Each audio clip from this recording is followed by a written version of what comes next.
So next he says of the tribe of Benjamin. Okay, let's check Benjamin out. Benjamin shall raven as a wolf. In the morning he shall devour the prey, and at night he shall divide the spoil. So Benjamin is a wolf. Now, just so you don't think I'm reaching, I want to go to verse 8. Judah, thou art he whom thy brethren shall praise. Thy hand shall be in the neck of thine enemies. Thy father's children shall bow down before thee. Judah is a lion's whelp. Now, where do we find a lion of Judah? Verse 5. And one of the elders saith unto me, Weep not, behold, the lion of the tribe of Judah, the root of David, has prevailed to open the book and to loose the 7 seals thereof. So, if we see here the Lion of Judah, who we know to be Yeshua, we would expect then in these last days that Jacob is referring to, there would also be a wolf with that lion. So, what did Yeshua say about the wolf? Let's go to Matthew 10. Verse 5. These 12 Yeshua sent forth and commanded them, saying, Go not into the way of the Gentiles, and into any city of the Samaritans enter ye not, but go rather to the lost sheep of the house of Israel. Skip to 16. Behold, I send you forth as sheep in the midst of wolves. So this confirms that the wolves that they were going out amongst were within the house of Israel. So now I want to look at Matthew chapter 7. Verse 15. Beware of false prophets, which come to you in sheep's clothing, but inwardly they are ravening wolves. Now I want to point out to you that this is right before the parable of the house without a foundation. So I don't think this is a coincidence. And notice that these false prophets who come in sheep's clothing are ravening wolves. Didn't Jacob say in Genesis 49 that Benjamin shall raven as a wolf?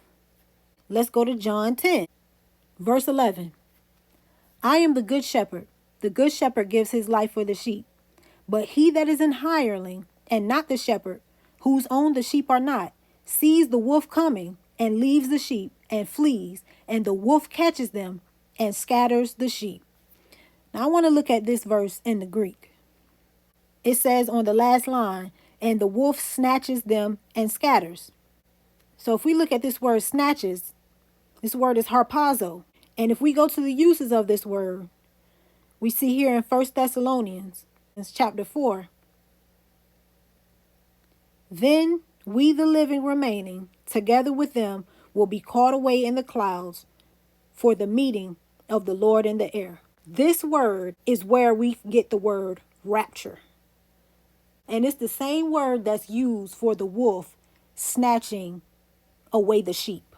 So this just went from bad to worse for Saul now.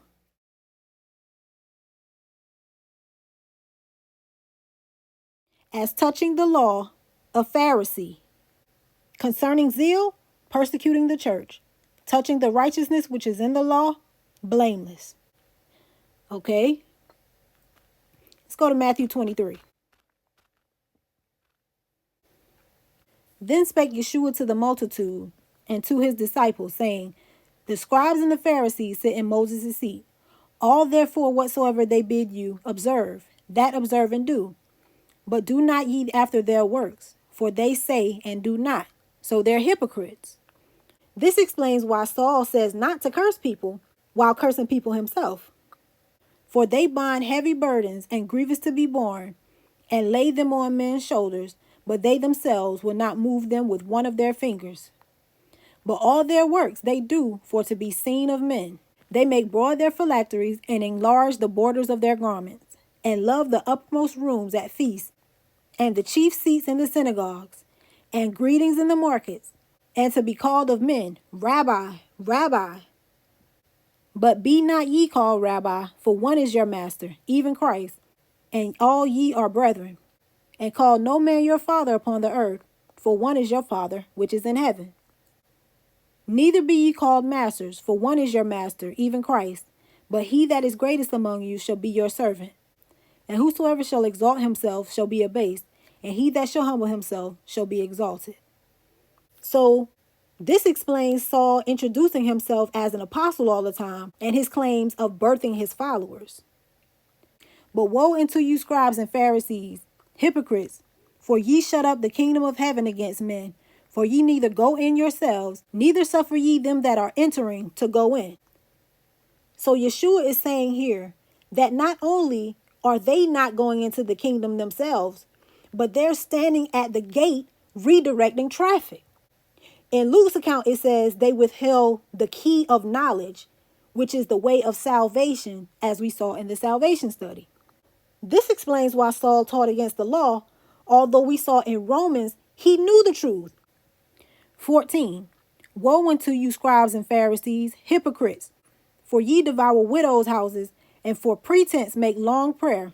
Therefore ye shall receive the greater damnation.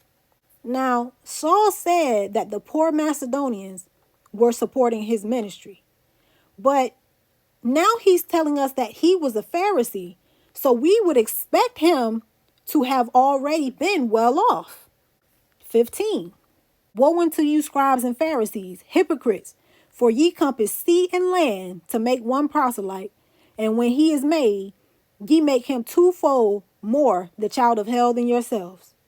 In Romans, Saul told them in chapter 15 that he hadn't made it to them yet because he was too busy in the other parts with the other Gentiles. 16. Woe unto ye blind guides, which say, whosoever shall swear by the temple, it is nothing.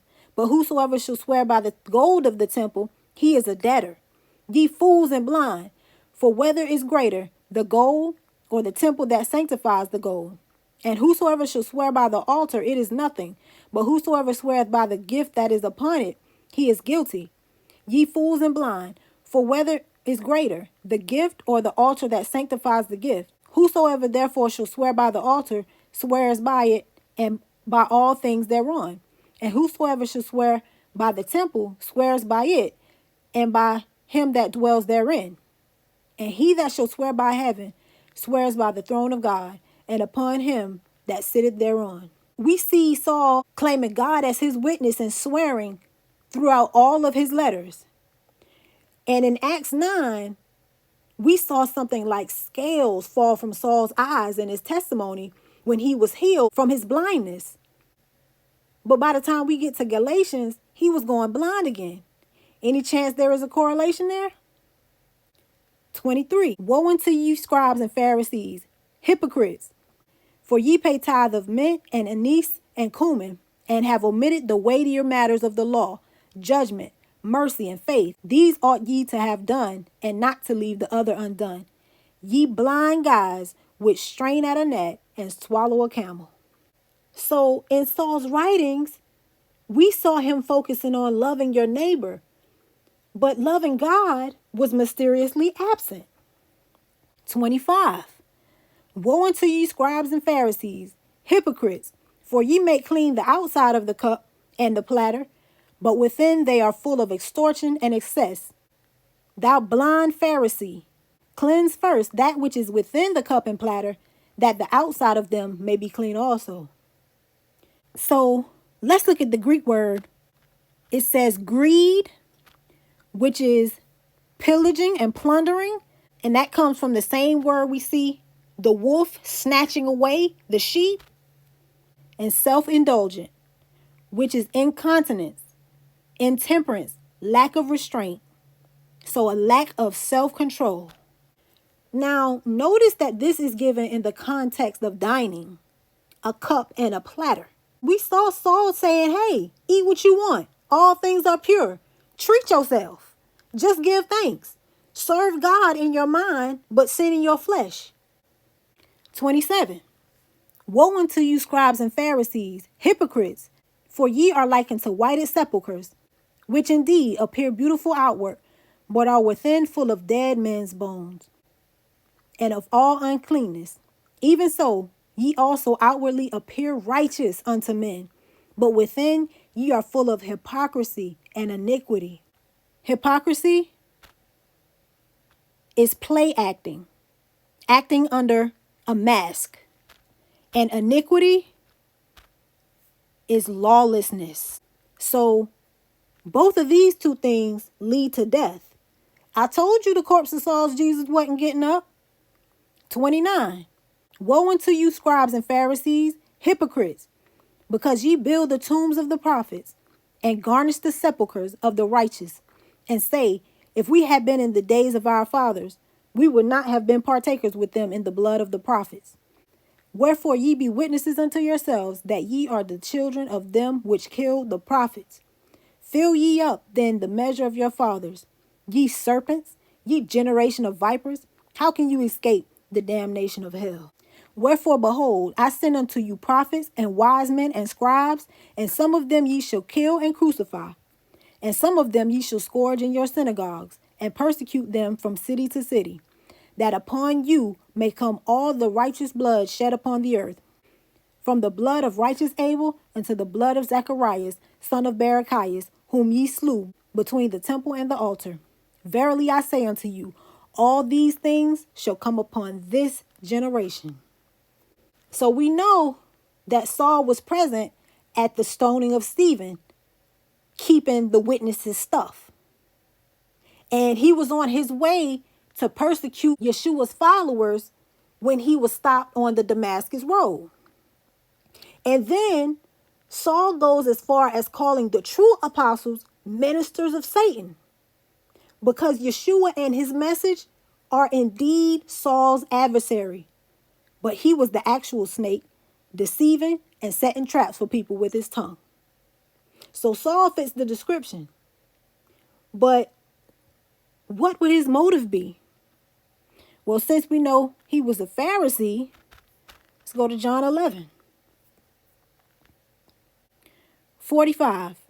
Then many of the Jews which came to Mary and had seen the things which Yeshua did believed on him. But some of them went their ways to the Pharisees and told them what things Yeshua had done. Then gathered the chief priests and the Pharisees a council and said, what do we? For this man does many miracles.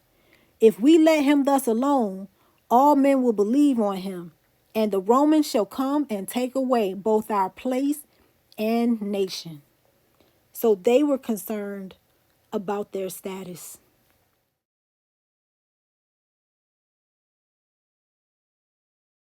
So now we know that Saul is a Pharisee who was born with Roman citizenship, the son of a Pharisee. And here he is still accepting gifts from these people. And not only is he accepting gifts, he is comparing these gifts to a sacrifice or an offering to God here. So what did Yeshua say about this? Let's go to John 10. Verily, verily, I say unto you, he that enters not by the door into the sheepfold, but climbs up some other way, the same is a thief and a robber. But he that enters in by the door is the shepherd of the sheep. The thief comes not but for to steal and to kill and to destroy. I am come that they might have life, and that they might have it more abundantly. Let's look at this verse in the Greek. It says, the thief not comes, if not that he might steal and might kill and might destroy. This word kill is to offer as a sacrifice. The thief is coming to steal, to offer a sacrifice, and to destroy, which means perish. So what does it mean, offering a sacrifice? Let's go to John 16. They shall put you out of the synagogues. Yea, the time comes that whosoever kills you will think that he does God service. So this would suggest that Saul was offering up these people that he was deceiving as sacrifices to God. He thought he was doing God a service. So here we have the kill part, and him teaching against God's law is the destroy part. But this verse is referencing a thief. So I want to look at another thief in John chapter 12. Verse 3. Then took Mary a pound of ointment of spikenard, very costly, and anointed the feet of Yeshua, and wiped his feet with her hair. And the house was filled with the odor of the ointment. Then saith one of his disciples, Judas Iscariot, Simon's son, which should betray him, why was not this ointment sold for 300 pence and given to the poor? This he said not that he cared for the poor, but because he was a thief and had the bag and bare what was put therein. So we learn from this that not only was Judas, the disciple that Saul is replacing, a thief, but that he stole under the pretense of giving to the poor. And giving to the poor is one of the few things that Saul actually got right down to the T. And we know that he was defending himself in the letters to the Corinthians against taking money. So all of this shapes up to Saul looking a lot like Judas, the son of perdition.